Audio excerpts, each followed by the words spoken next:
Topik yang saya bawakan adalah primary angle closure, successful atau poor management. Slide saya nanti sebagian terbesarnya successful management, hanya satu yang terakhir yang poor management. Jadi kalau yang diingat slide terakhir juga tidak apa-apa, cukup untuk menghindari. Slide.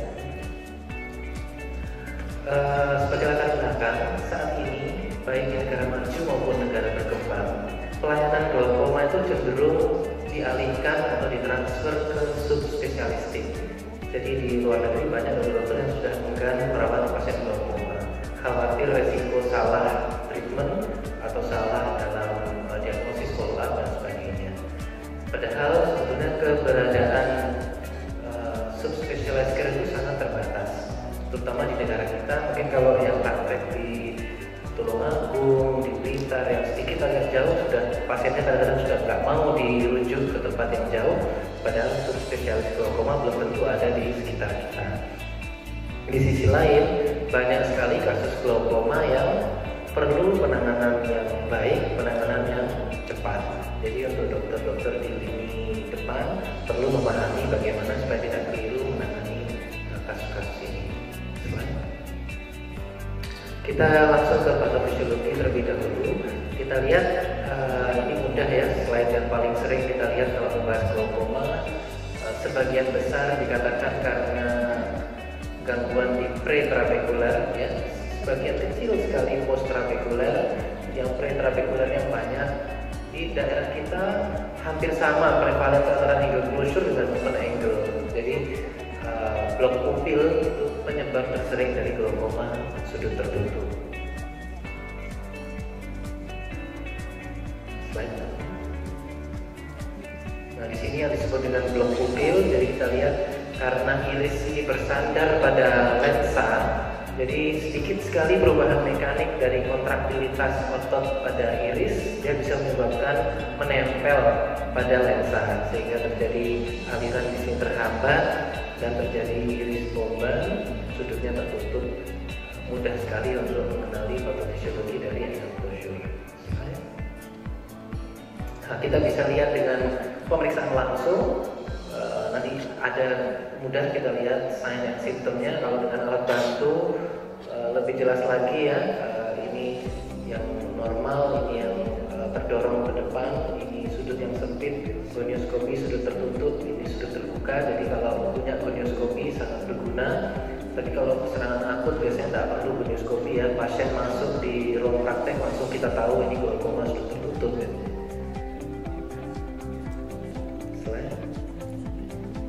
Yang perlu saya tekankan, mungkin ini salah satu slide yang paling penting dalam presentasi ini ya. Jadi angle closure itu ini sering juga ditanyakan BPJS ya. Ini menentukan nanti tindakannya apa. Jadi angle closure itu selalu awalnya adalah aposisional, termasuk pada primary angle closure yang suspek atau bahkan blok pupil. Blok pupil itu adalah aposisional paling sering ya. Jadi selalu seperti itu. Artinya aposisional apa? Dia bisa lepas kembali, bisa terbuka kembali. Bahkan pada angle closure itu cairan masih bisa lewat sehingga tekanan masih bisa normal. Begitu juga dengan blok pupil bisa lepas sendiri bahkan tanpa pengobatan. Nah, yang kedua, setelah sekian waktu, nah itu dia bisa menjadi permanen. Itulah yang harus kita hindari. Bagaimana tidak menjadi permanen. Nah, permanen ini bisa terjadi dalam beberapa hari.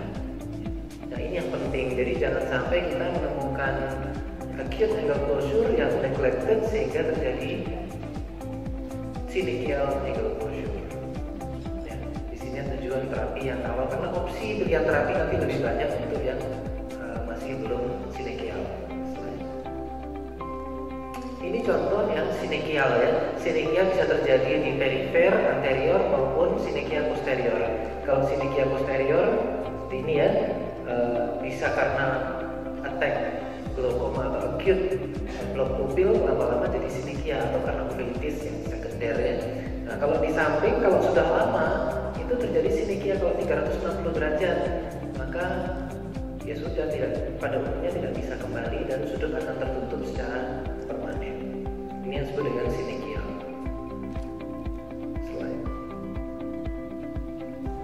Nah, successful management step pertama adalah kita mendiagnosis dengan benar. Ya. Jadi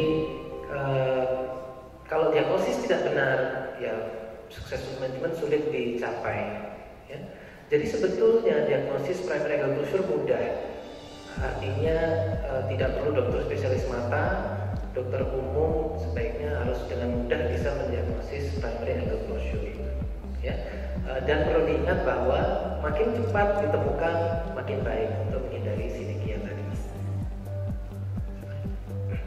Nah, untuk di tingkat lebih lanjut, sebetulnya diagnosis ini ada term-term terbaru, ya. Jadi kalau kita menemukan misalnya primary angle closure suspect, artinya apa? Artinya sudutnya kalau dilihat dengan gonioskopi tertutup lebih dari 2 kuadran, ya. COA-nya dangkal, tapi tidak ada kelainan lain. Tekanannya normal, kemudian tidak ada tanda-tanda glaukoma, tidak ada papil, defek papil maupun keluhan dari pasien. Ya, itu primary angle closure suspect. Kalau sudah ada peningkatan tekanan intraokuler, diagnosisnya berubah menjadi primary angle closure. Ini harus lebih hati-hati lagi karena sudah ada resistensi terhadap aliran humor aqueous.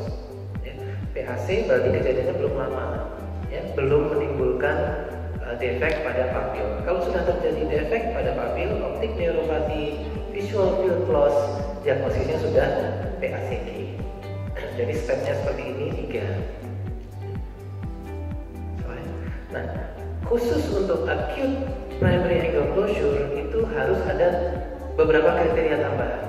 Yang pertama adalah sudden, ya, mendadak, sudden elevation of intraocular pressure. Karena kalau tekanan mata naiknya pelan-pelan, 25, 28, 30 itu tidak ada keluhan pasien. Ya. Yang terjadi keluhan disertai tanda-tanda anterior chamber inflammation, ya, termasuk edema kornea dan semua itu. Nyeri hebat itu karena tekanan naik dengan sangat cepat dan biasanya naiknya cukup tinggi. Jadi ini yang disebut dengan di samping 3 tadi ada PAC yang sifatnya akut. Ini yang harus kita kenali. Apa gejalanya? Gejalanya yang paling sering ini, ya, di segi mata, blurred vision, eye pain. Ya, kadang-kadang ditambah kalau pasiennya cukup perhatian, matanya juga merah. Mata merah itu dia keluhkan biasanya. Terus keluhan yang lebih sering disebutkan oleh pasien adalah sakit kepala, mual, muntah. Ya, sebagian besar pasien glaukoma akut dia tidak mencari dokter mata, dia mencari dokter umum. Kemudian dia mengeluh skalor sakit kepala, mual, muntah. Jadi ini yang hati-hati bisa menyebabkan misdiagnosis. Ya, kalau dokter mata misdiagnosisnya nanti dengan penyakit-penyakit mata yang lain, nanti ada DD-nya, ya. Kalau dokter umum hati-hati misdiagnosis. Kenapa bisa misdiagnosis? Karena kasus ini tidak tiap hari kita temukan. Kalau tiap hari ketemu biasanya udah hafal, tapi kalau ketemunya setahun sekali, tiap hari nemu sakit kepala, setahun sekali ada yang kayak gini keluhannya sakit kepala juga, jadi bisa saja miss. Nah, ini gambar yang cukup representatif, ya, untuk keluhan atau penyakit yang full blown. Visusnya biasanya hitung jari atau hand motion, kemudian conjunctival injection, edema kornea, shallow anterior chamber, pupilnya mimidriasis, tidak ada refleks, irisnya bomban, dan tekanan bola matanya tinggi sekali. Kemudian kita harus tahu diferensial diagnosis, ya, untuk memanage tadi, untuk diagnosis dengan benar. Jangan sampai keliru dengan, kalau keliru dengan secondary angle closure nggak apa-apa, ya, sama-sama terdiagnosis glaukom. Jangan keliru dengan konjungtivitis, karena banyak pasien konjungtivitis. Kemudian keratitis, uveitis, orbital infection. Jadi sifat emergensinya pada acute angle closure lebih urgent daripada diagnosis yang lain.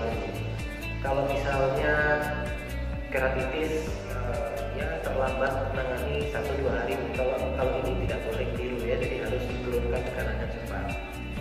Kalau non okular, yang paling sering adalah migraine, cluster headache, sama gastritis. Kadang pasien tidak mengeluhkan sama sekali, kalau orang daya tahan sakitnya tinggi, dia cukup minum jamu-jamu, keluhannya sudah hilang. Nah, selesai tadi successful diagnosis ya, kita masuk ke successful management.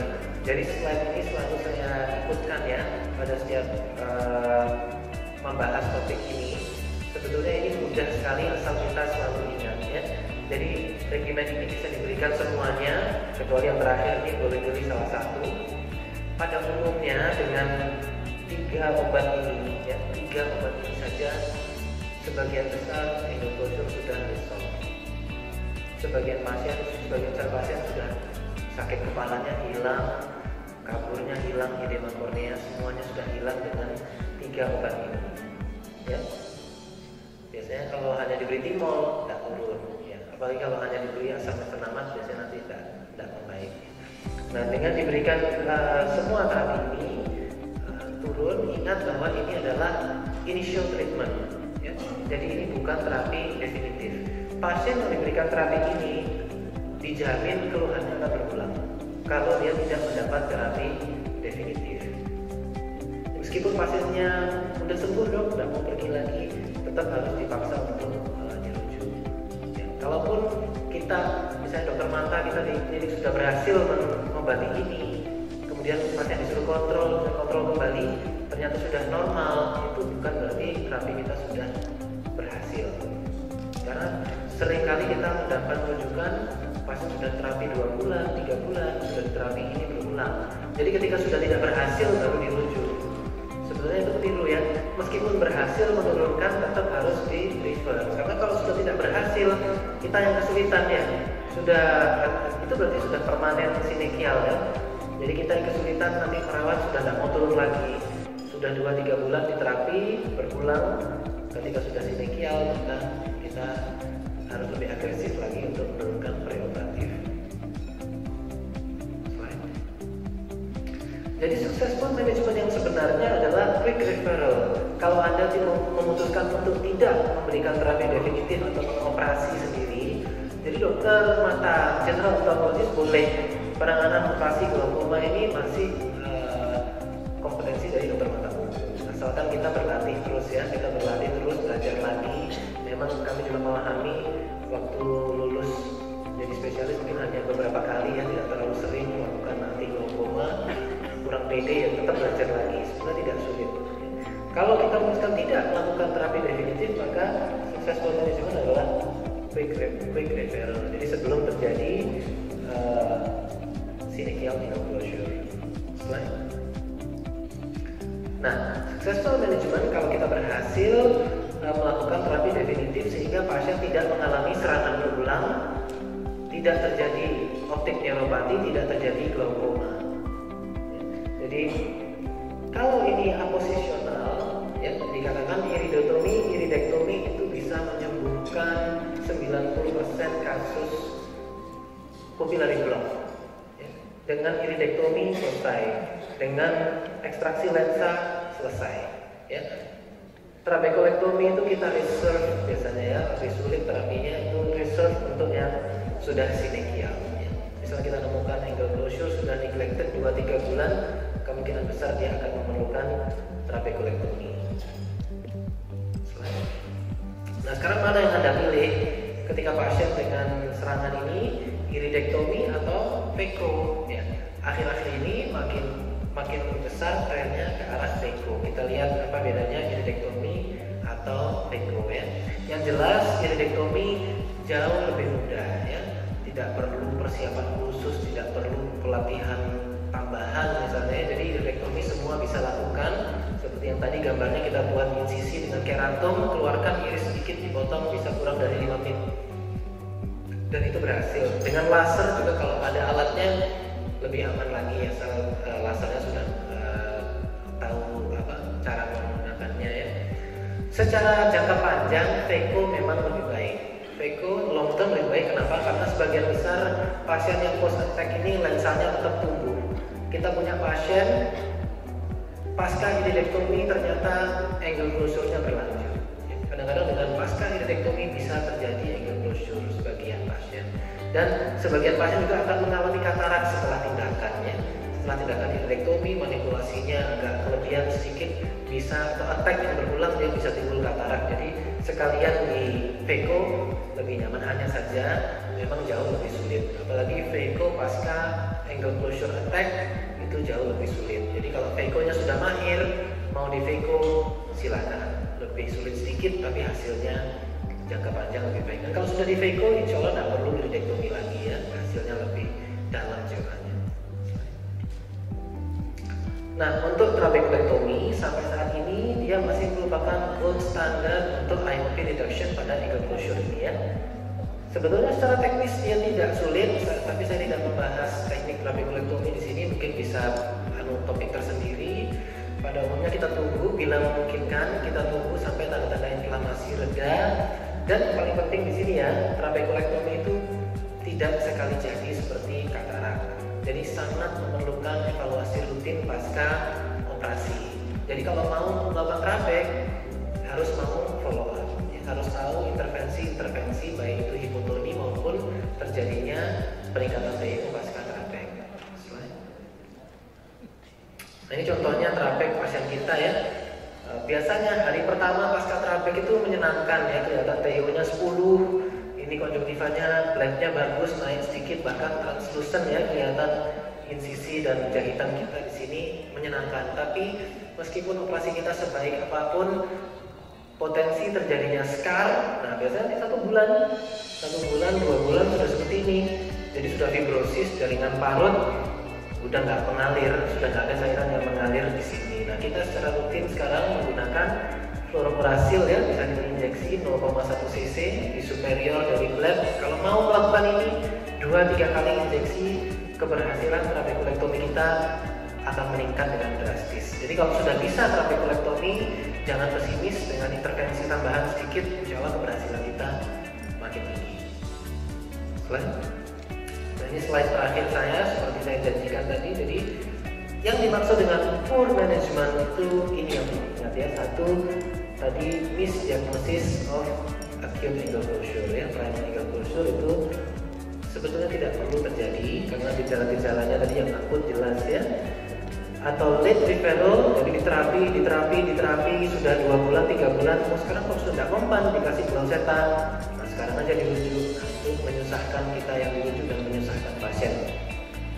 Kemudian inadequate treatment, jadi kadang-kadang cuma diberi timol saja terus sampai beberapa minggu TIO-nya masih di level 30, itu juga tidak benar ya. Harus ada definitive treatment yaitu surgical dan tidak follow up pasien. Jadi bahkan setelah trabekulektomi atau iridektomi atau Phaco, pasien dengan narrow angle, dengan primary angle closure itu bisa progres. Jadi tidak pernah mengatakan pada pasien sudah tidak perlu kontrol lagi, selalu perlu kontrol untuk melihat minimal 6 bulan sekali kalau sudah stabil. Ya demikian yang saya sampaikan. Terima kasih atas perhatiannya. Assalamualaikum warahmatullahi wabarakatuh.